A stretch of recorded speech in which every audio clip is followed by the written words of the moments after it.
Hello everyone, welcome to our channel Code with Ash. So in today's topic, we will learn the new concept by using the dynamic programming. Okay, so by using this dynamic programming, we are going to learn what is multi-stage graph or the multi-graph. Okay, if in the question it comes, let's solve that particular question or solve that particular graph by using the multi-graph. So don't be confused because the multi-graph is also known as the multi-stage graph, and this the concept of multi-stage graph is only solved by using the dynamic programming, that is DP.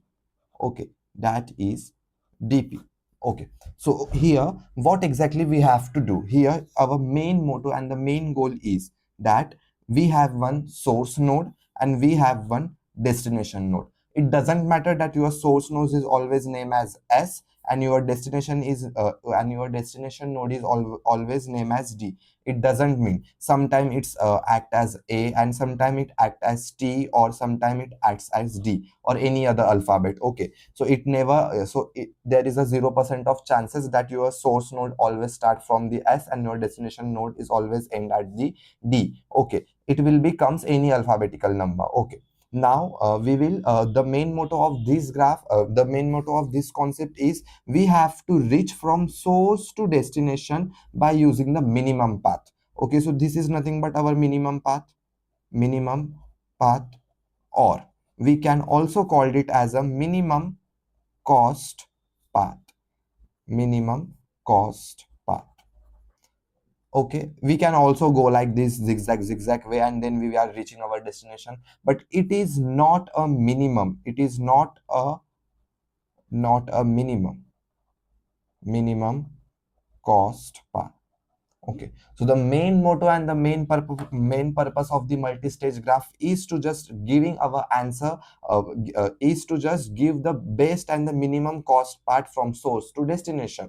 मतलब इसमें हमको क्या करना पड़ता है, इसमें हमें source से डेस्टिनेशन तक जाना पड़ता है बाय यूजिंग जो सबसे छोटा रास्ता होता है वही अपन को चॉइस करना पड़ता है. सपोज अपन एक एग्जांपल से इसको डील करने की कोशिश करते. देखो, अगर मुझे एग्जांपल दिया रहा, मेरे पास यहाँ पे देखो एक एग्जांपल है. ठीक है, मैं यही से आपको डायरेक्ट बताता हूँ. देखो, अगर मेरे पास एग्जांपल जैसे कि अब देखो इसमें डायरेक्ट तुम्हें दिया है कि तुम्हारा एस क्या है, सोर्स है, और लास्ट वाला नोड क्या है, टी है, मतलब ये है मेरा डेस्टिनेशन. अगर सपोज मुझे एस से टी तक जाना है तो मैं एक तो ए का यूज कर सकता हूँ, बी का यूज कर सकता हूँ, सी का भी यूज कर सकता हूँ, मैं डी का भी यूज कर सकता हूँ, ई का भी यूज कर सकता हूँ, बट मैं इन सब का यूज एक साथ नहीं कर सकता ना, मुझे इनमें से किसी एक को ही लेके जाना. ठीक है, तो पहले एग्जांपल यहाँ पे ड्रॉ कर देता हूँ, आप लोग भी सब मेरे साथ साथ ड्रॉ कीजिए प्लीज. देखो, सबसे पहले मेरे पास एस मेरा एक नोड है, मैंने एस नोड बनाया जो कि जा रहा है अपना बी के तरफ, तो मैंने बी का भी एक नोड बनाया, और वो जा रहा है बाद में ई के तरफ, तो मैंने ई का भी एक नोड बनाया, एंड देन ई का नोड जा रहा है अपना टी के तरफ जो कि था मेरा फाइनल डेस्टिनेशन. ठीक है, तो एक मेरे पास डायरेक्ट डायरेक्ट ये रास्ता दिख रहा है कि भाई हाँ ये देखो छोटा छोटा रास्ता है, सीधा सीधा जा रहा है, तो मैं सीधा सीधा जाता हूँ.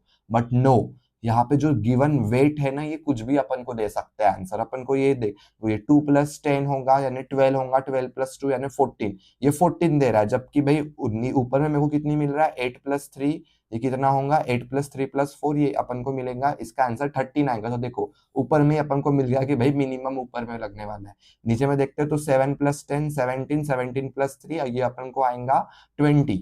तो देखो यहाँ पे 20 लग रहा है, यहाँ पे 14 लग रहा है, यहाँ पे 13 लग रहा, तो ऑफकोर्स मेरे ऊपर वाली प्रोबेबिलिटी ज्यादा है.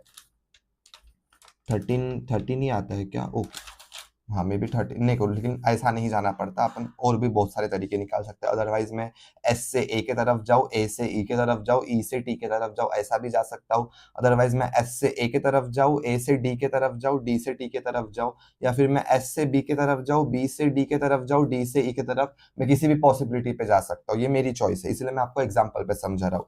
एक तो मैंने ये एक रास्ता बना दिया. अब एक तो देखो मैं यहाँ से बी से ई के तरफ जा रहा हूँ, अदरवाइज मैं बी से डी के तरफ भी जा सकता हूँ ऊपर से. चलो मैंने और एक पाथ बना दिया डी, और ये डी भी मेरा कहा जा रहा है वापस बाद में डेस्टिनेशन में. एक तो मेरे पास ऐसा भी एक पाथ बन रहा है. अदरवाइज मैं क्या कर सकता हूँ, मैं एस से ए के तरफ जा सकता हूँ, बाद में ए मेरा किसके तरफ जाएगा, डी के तरफ. एक ये भी मेरी पॉसिबिलिटी हो सकती है. और जो मेरा ए है, ये मेरा ए किसके तरफ जाएगा, ई के तरफ भी जा सकता है, और एक पॉसिबिलिटी बन गई. अदरवाइज मैं ए से जाता हूँ डायरेक्ट सी के तरफ, एक और पॉसिबिलिटी बन गई. मैं सी से जाता हूँ ई के तरफ, अदरवाइज मैं डायरेक्ट सी से टी के तरफ भी जा सकता हूँ, यानी मेरा डेस्टिनेशन।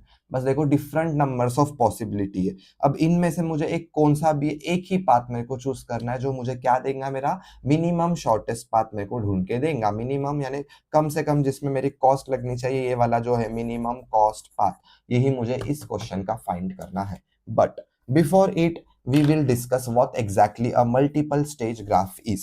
So देखो इसमें सबसे पहला रूल अपना होता है, it always a directed and weighted graph.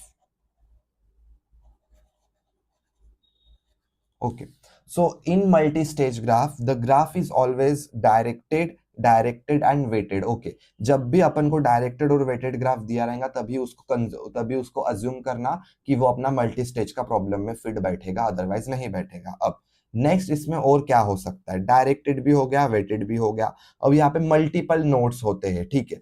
और क्या होता है, नेक्स्ट मल्टीपल नोड्स यहाँ पे क्या होते हैं, अवेलेबल होते हैं मल्टीपल नोड्स। सॉरी मुझे थोड़ा सा कॉल आ गया था, इसके लिए कैमरा एंगल थोड़ा डिस्ट्रैक्ट हो गया। नेक्स्ट क्या है, इसमें मुझे क्या था, मल्टीपल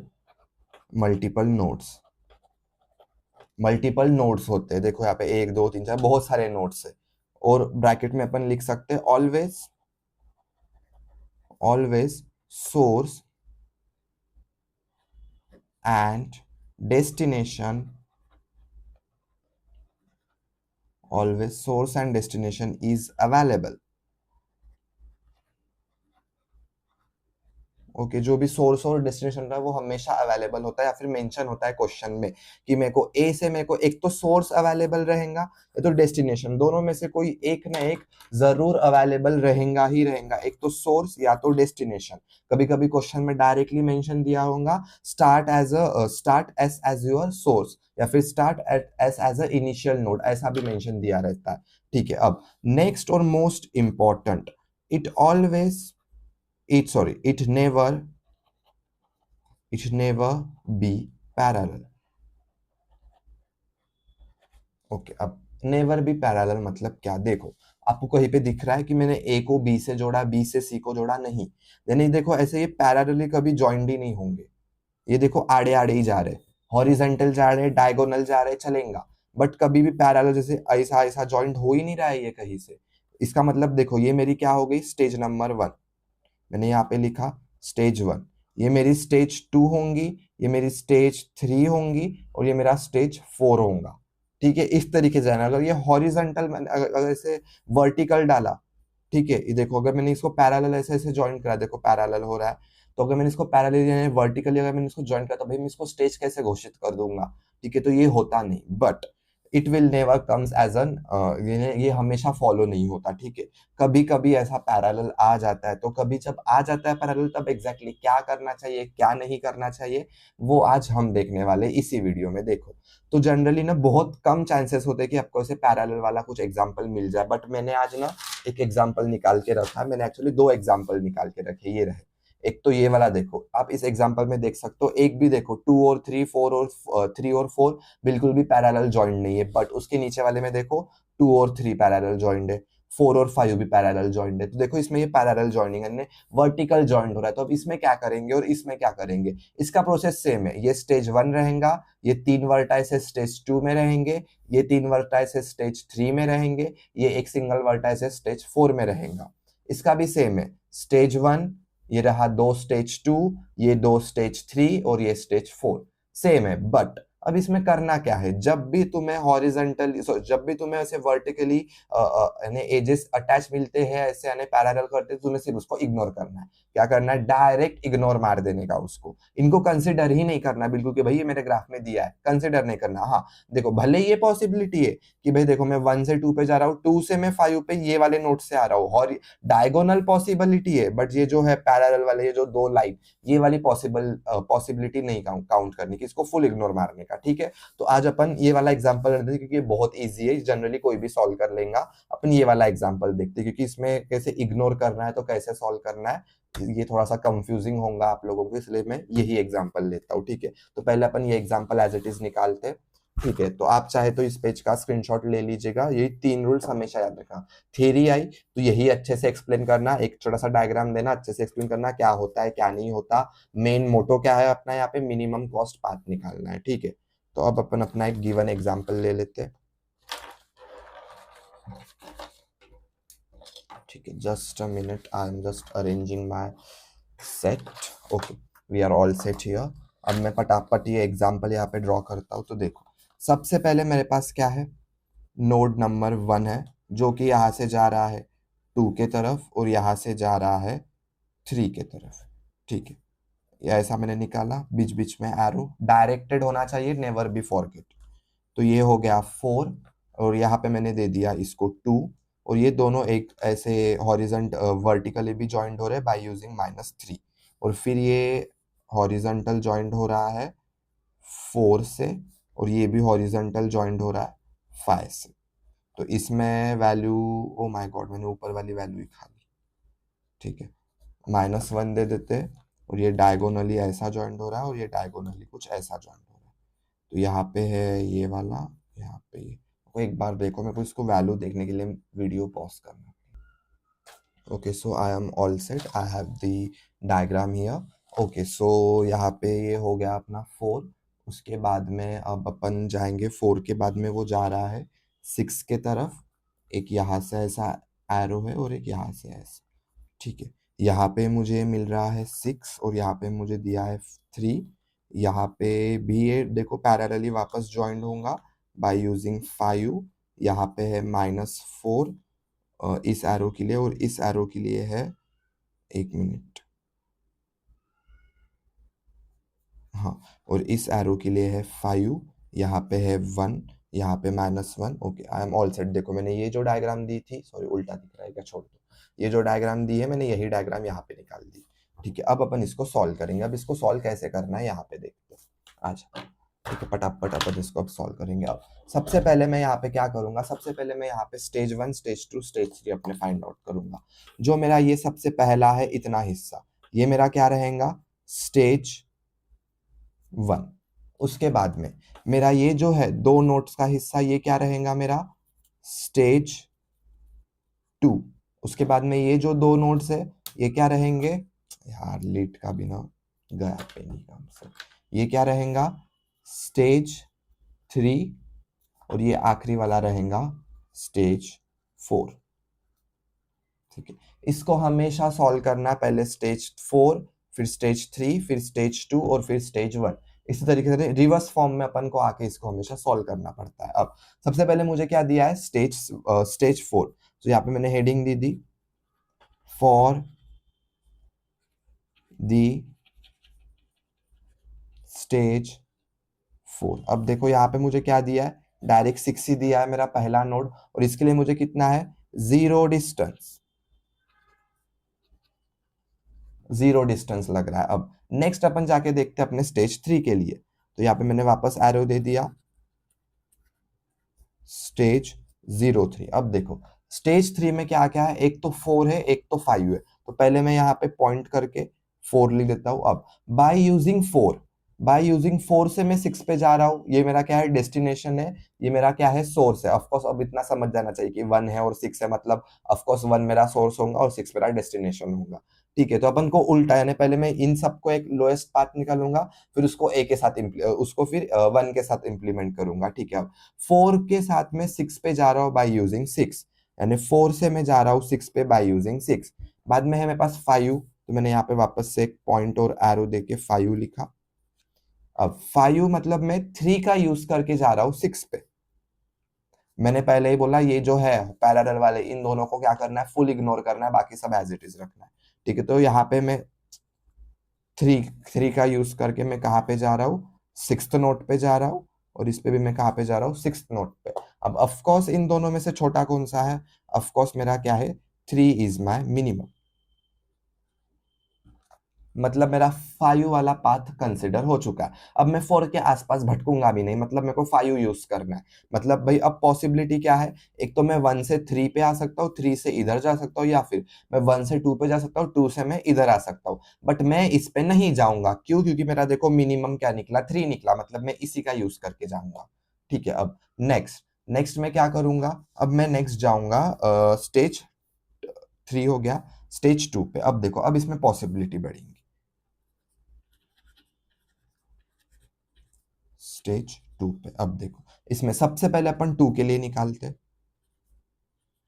ठीक है। 2 नोड के लिए अब देखो, 2 नोड इधर यानी इस डायरेक्शन में किस किस तरीके से जा रहा है, एक तो 1 का यूज करके जा रहा है, 5 का यूज करके जा रहा है। ये -3 अपन को कंज्यूम नहीं करना है, ये इग्नोर करने वाली लाइन है। मतलब देखो, एक तो ये या तो ये, यानी वो 4 के पास भी जा रहा है, 5 के पास भी जा रहा है। वो अपन को समझ गया है कि भाई मेरा 5 वाला ही पाथ मेरे को चॉइस करना है, but still we have to consider and we have to show by using this, ठीक है। स्टिल मेरे को ये क्या करना है, मेरे को ये दिखाना है, ठीक है। स्टिल क्या पता अगर आ गई गलती से इसकी वैल्यू कम आ गई, यानी मैं पहले 4 पे गया, बाद में 4 से 6 पे गया, आ भी सकती है कम, कुछ गारंटी नहीं है। बट अगर ठीक है, तो यहाँ पे मैं लिख देता हूँ, क्या निकालना है मेरे को, 2 का। क्या निकालना है मेरे को, मिनिमम निकालना है। किसका मिनिमम, पहले अपन 4 वाला लेते हैं। किसका मिनिमम क्या है, 2 से, यानी 1 प्लस कहाँ पे जा रहा हूँ मैं, 1 प्लस कहाँ पे जा रहा हूँ मैं, 4 पे। बाद में अब मैं 1 को यूज करके मैं कहाँ पे गया, 4 पे गया। बाद में 4 से मैं कहाँ पे जाने वाला हूँ, 6 से। और इतना डिस्टेंस तो मैं ऑलरेडी यहाँ पे कैलकुलेट कर दूंगा। ये क्या हो गई मेरी कॉस्ट, यानी मैंने यहाँ पे लिख दिया कॉस्ट ऑफ 4, लिखा इतना। और एक तो मुझे इस चीज का मिनिमम चाहिए, या फिर मुझे किसका मिनिमम चाहिए, ये वाला।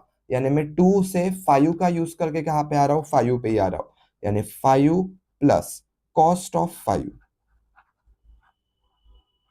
ठीक है। एक तो ये, अब देखो कैसा, सबसे पहले मेरे को 4 पे जाना था, किसको यूज करके गया मैं, 1 को यूज करके 4 पे पहुंचा, तो मैंने 1 प्लस लिखा। अब 4 पे तो मैं पहुंच चुका हूं, मैं इस पे हूं। अब मेरे को 4 से कहाँ पे जाना है, 6 पे जाना है। तो 4 से लेके 6 का डिस्टेंस देखो, मैंने पहले ही यहाँ पे निकाल दिया था। देखो 4 से 6 का डिस्टेंस, 4 से 6 नोट का डिस्टेंस मिला मुझे 6। मतलब ये 6 क्या होगा, ऑफकोर्स कॉस्ट ऑफ 4 होगा। अब मैंने देखो यहाँ पे कॉस्ट लिखा है, आप ये कॉस्ट लिखो या फिर डी लिखो। D in the sense nothing but ये डिस्टेंस होता है, डिस्टेंस ऑफ 4, डिस्टेंस ऑफ 5, ठीक है। तो अब मैं यहाँ पे कॉस्ट दे रहा हूँ, क्योंकि जनरली अपन कॉस्ट बोलते हैं, ठीक है। मिनिमम कॉस्ट, क्योंकि देखो मैंने शुरुआत में यहाँ पे आपको कॉस्ट बोला ना, मिनिमम कॉस्ट, और इसलिए मैं यहाँ पे कॉस्ट लिख रहा हूँ चुपचाप, ठीक है। अदरवाइज अगर मैंने वहां पे आपको मिनिमम डिस्टेंस बोला होता तो यहाँ पे मैं डी लिख देता, ठीक है। अब दोनों में से कोई भी लिखो, आपके ऊपर है। अब अपन इसको सॉल्व करेंगे। सो 1 प्लस कॉस्ट ऑफ 4 मुझे कितना आया था, 6, तो 1 प्लस 6 मिल रहा है। और नेक्स्ट यहाँ पे क्या है, 5, तो मैंने यहाँ पे लिखा 5 प्लस कॉस्ट ऑफ 5 कितना है, 3, ठीक है। लिखा मैंने 3। अब देखो 6 प्लस, सॉरी 1 प्लस 6 कितना हो गया, ये 7 हो गया। इसका मिनिमम देखना है अपन को, इसमें का, ठीक है। इसमें का क्या देखना है, मिनिमम 7 आ रहा है, और ये कितना आ रहा है, 8। ऑफकोर्स मेरा कौन सा मिनिमम है देखो, लेकिन पॉसिबिलिटी चेंज हो गई यहाँ पे। यानी मेरा कौन सा पाथ लेके जा रहा है, वो 2 से 4 और 4 से 6, ये वाला पाथ उसने कंसिडर करा है अभी फिलहाल के लिए। किसके लिए बोल रहा है वो, रुक जाओ, यहाँ पे अपन वो पाथ ही निकाल देते। किसका पाथ होगा ये, देखो किसका है ये, 2 से 4, यहाँ पे अपन लिखते 2 से 4, 4 से 6, ये वाला पाथ है, ठीक है। अब नेक्स्ट, और इसमें और क्या हो सकता है, और देखते हैं। अब नेक्स्ट ये वाला स्टेज 2 का कौन सा हो गया, 2 का सॉल्व हो गया। बट मुझे सिर्फ 2 का निकालना है क्या, स्टेज 2 में नहीं, मुझे स्टेज 2 में 3 का भी दिया है। तो अब मैं 3 का भी मिनिमम, क्योंकि देखो 3 में भी दो पॉसिबिलिटी है, एक तो वो 4 पे जा रहा है, दूसरा वो जा रहा है 5 पे। यानी मैं क्या करूंगा, 4 पे जाने के लिए -4 प्लस कॉस्ट ऑफ 4 होगा, और यहाँ पे -1 प्लस कॉस्ट ऑफ 5 होगा, और उन दोनों में से जो मिनिमम होगा वो मेरा सिलेक्ट हो जाएगा। अब यहाँ पे क्या लिखेंगे हम, आगे में यहाँ पे मैंने वापस से बुलेट पॉइंट दे दिया, यहाँ पे मैंने लिखा 3, ठीक है। मैंने वापस से लिखा मिनिमम ऑफ, सबसे पहले -4 वाला 4 पे जाते, -4 प्लस कॉस्ट ऑफ 4, ठीक है, कॉमा। अब -1 से 5 पे जा रहा है, -1 प्लस कॉस्ट ऑफ 5, कुछ ऐसा है, और ये ब्रैकेट क्लोज। अब अपन इसको सॉल्व करते, minimum of -4 plus cost of 4, मेरे को कितना मिला था, कॉस्ट ऑफ 4 ऑफकोर्स मेरे को 6 मिला था। तो मैं यहाँ पे क्या लिखूंगा, मैं यहाँ पे लिखूंगा 6, कॉमा दूंगा। यहाँ पे क्या है, -1, तो मैंने लिखा -1 प्लस कॉस्ट ऑफ 5 मुझे कितना मिला था, 3 मिला था, मैंने यहाँ पे लिखा 3। अब इसका पटापट इसको सॉल्व करते, तो -4 प्लस 6 अपन को ये आएगा 2, कॉमा -1 प्लस 3, ये भी आ गया है 2। अब क्या करेंगे भाई, मैंने इसलिए जानबूझ के मैंने यही प्रॉब्लम लिया। देखो इसमें एक तो पैरेलल पैरेलल भी है और ऐसी भी कंडीशन आ गई है 2 2 वाली, शायद दिखा नहीं होगा अभी तक आपको, पर 2 2 वाली कंडीशन आ गई, यानी इसका भी सॉल्यूशन 2 आ रहा है, इसका भी सॉल्यूशन 2 आ रहा है। तो अब इस केस में अपन क्या कर सकते हैं, इस केस में मैं दोनों कंसिडर कर सकता हूँ। यानी ये वाला मुझे क्या मिला है, ये वाला मुझे मिला है 3,4,6 और ये वाला मुझे क्या मिला है 3,5,6। मैं दोनों दोनों चाहो तो दोनों यूज कर सकता हूँ, दोनों में से किसी एक चाहो तो मैं किसी एक को भी यूज कर सकता हूँ, लेकिन हम अगर प्रायोरिटी देने जाएंगे तो हम प्रायोरिटी देंगे इसको, क्योंकि ये सबसे पहले आ रहा है। ठीक है, यानी ये इधर से आने पहले आ रहा है ना, दैट्स व्हाई अपन इसको थोड़ी सी ज्यादा प्रायोरिटी देंगे इसके मुकाबले। बट नेक्स्ट स्टिल अपना अभी भी कौन सा स्टेज बाकी है, स्टेज 1 बाकी है। अब देखो मैं यहाँ पे मैंने हेडिंग दे दी स्टेज 1। अब मैंने यहाँ पे लिख दिया स्टेज 1, बट स्टेज 1 में भी आप देख सकते हो पॉसिबिलिटी। देखो एक तो ये 2 पे भी जा रहा है, 3 पे भी जा रहा है। अगर मैं 2 पे गया तो फिर मेरे को कौन सी कॉस्ट पूरी प्लस करनी पड़ेगी, इन दोनों में से जो माइनस आया था उसकी कॉस्ट में प्लस करूंगा, यानी देखो ये वाली कंडीशन लगेंगी। अगर सपोज मैं 3 पे गया तो 3 पे देखो वो इधर और इधर भी जा रहा था, मतलब इन दोनों में से जो माइनस, यानी ये वाली कंडीशन में से जो माइनस लगेगा वाला मुझे यहाँ पे अप्लाई करना पड़ेगा इस पे पहुंचने के लिए। यानी समझा, आपको कॉन्सेप्ट समझा इसलिए मैंने पहले ये निकाला फिर ये निकाला, अब जाके मैं ये निकालूंगा। तो अब देखो अब मैं कहाँ पे हूँ, मैं 1 पे हूँ। ठीक है, अब मैं कहाँ पे हूँ 1 पे। तो देखो इसमें ना दो पॉसिबिलिटी आ रही है, एक तो 2 की और एक तो आ रही है 3 की। तो मैं सबसे पहले मिनिमम लिखा लूंगा, मिनिमम ऑफ, एक तो 2 में जाऊंगा यानी मैं जा रहा हूँ 2 वाले नोट पे, या फिर मिनिमम ऑफ 3, यानी एक तो मैं 2 वाले नोट पे जा रहा हूँ या तो मैं 3 वाले नोट पे जा रहा हूँ। ठीक है, यानी ये वाली पॉसिबिलिटी मेरी निकल रही है इसलिए। अब ये वाला सिलेक्ट होता है या ये वाला सिलेक्ट होता है वो आगे आके अपन देखते हैं। अब सबसे पहले अपन किसके लिए निकाल रहे हैं, 1 और 2 के लिए निकालते हैं। ठीक है, सो ये रहा मेरा नोड नंबर 1 का। ठीक है, इसको निकालने तो अपन ने यहाँ पे लिखा मिनिमम ऑफ। ठीक है, अब ये 2 तक जा रहा है, किसको यूज करके जा रहा है, 4 का, तो minimum of 4 plus cost of 2, cost of 2। एक तो मेरे पास ये पॉसिबिलिटी है, अदरवाइज मैं क्या करूंगा, मैं जाऊंगा मैं 3 पे। 3 पे कैसे जा रहा हूं मैं 2 का यूज करके, अदरवाइज 2 प्लस कॉस्ट ऑफ कितना है, कॉस्ट ऑफ 3। ठीक है, अब देखो 4 यहाँ पे मैंने अपन वापस से लिख देते हैं मिनिमम, यहाँ पे मैंने लिखा 4 प्लस कॉस्ट ऑफ 2, यानी ये वाला है ना अपना 2 और ये वाला है 3। तो कॉस्ट ऑफ 2 मेरे को कितना मिला, 7 मिला था और 8 मिला था, लेकिन मिनिमम क्या है 7, तो मैं किसको कंसिडर करूंगा 7, और उसका पाथ रहा ये, तो मैंने यहाँ पे लिखा 7 कॉमा 2 है तो मैंने 2 लिखा, प्लस का साइन था प्लस का sign, cost of 3, cost of 3 यानी ये, इसमें देखो 2 2 है, यानी कोई भी पकड़ो, चाहे ये पकड़ो या ये पकड़ो, इसका ये रहा, इसका ये वाला पाथ है और इसका ये वाला पाथ है। ठीक है, सॉरी मैंने को पाथ को इस कलर से अंडरलाइन कर देता हूँ ताकि आपको जल्दी हाईलाइट हो जाए। ठीक है, तो यहाँ पे अपन कॉस्ट ऑफ इसका 2 ही लिखते हैं। तो अब जब मैंने इसका मिनिमम निकाला तो मेरे को कितना दे रहा है ये, मिनिमम ऑफ क्या है 7 प्लस 4, ये कितना होगा 7 8 9 10 11, सो ये 11 और ये कितना आएगा 4। सो ऑफ कोर्स मुझे इसका आंसर कितना आ रहा है 4, मेरे को क्या पड़ रहा है इसका कॉमन पड़ रहा है। और ये 4 कहाँ से आया था मुझे, यहाँ से मतलब कहाँ से, कॉस्ट ऑफ 3 से आया था। कॉस्ट ऑफ 3 मुझे कहाँ से मिल रहा था, मतलब कॉस्ट ऑफ 3 मतलब ये वाला उसने रास्ता अपनाया है। सबसे पहले वो 1 पे था, 1 से कहाँ पे गया 3 पे गया, 3 से कहाँ पे गया वो 4 पे गया, यानी ये क्या होगा 2 2 -4 बाद में आएगा ये इतना, यानी कितना होगा ये -2 ठीक है, अपन यहाँ पे ही सॉल्व कर लेते हैं। ठीक है, अब ये मेरे को कैसे मिला होगा, ये मेरे को मिला था कॉस्ट ऑफ 3 से। ठीक है, पर कॉस्ट ऑफ 3 के पहले मेरे पास तो ये वाला आना चाहिए।